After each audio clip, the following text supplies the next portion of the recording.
Jerry, much has been being debated about having proper scanning tools as well as investments that shops need to make to ramp up their diagnostics.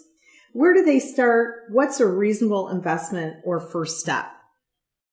This should be taken into consideration like any other tool that they buy, right? They have to investigate the tools that are available, whether it's an OEM tool that they would like, an aftermarket tool, or maybe subletting it out to a third party.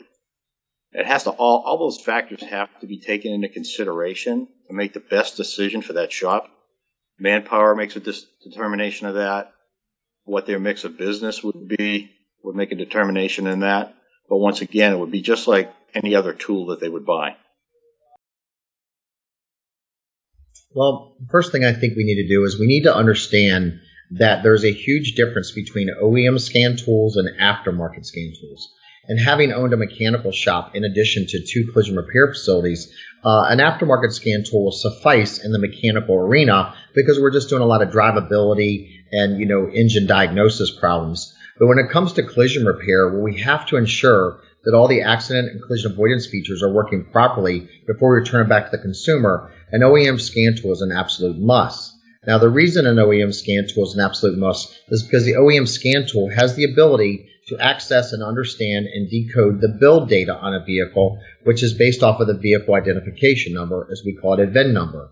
An aftermarket scan tool not having the ability to decode the VIN and know the build data could actually give you what's called a phantom or a ghost code, which would be a false representation of what's wrong with the vehicle.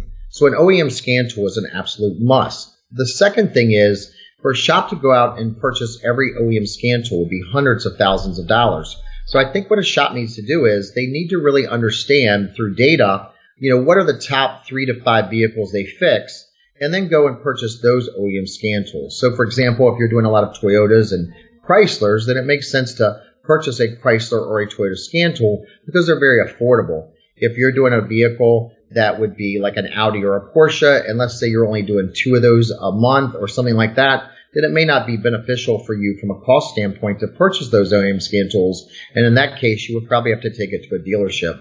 So my advice would be, number 1 is to ensure it's an OEM scan tool, not aftermarket.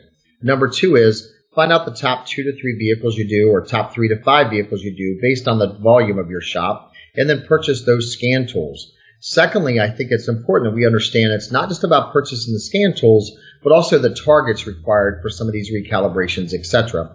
And lastly, if you do choose to use a sublet vendor, it's very important that you're ensuring that your sublet vendor is also using OEM scan tools as well. Well, like I said, it's all about the research piece first. No matter if you're using OEM tools, aftermarket tools, Aztecs, the research plays such a huge role. And when it comes down to the tool selection, it really depends who's going to be on the handle of that tool.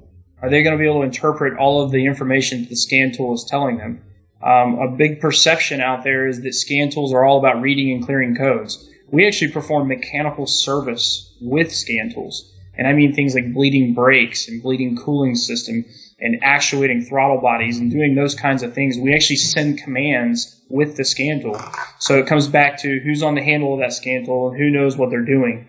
And that's going to vary shop to shop depending on how they're staffed, what kind of training have those individuals had. And I think that's what really makes something like an Aztec or an equivalent really attractive, is that you don't have to replace that skill set in the shop. That's all handled remotely.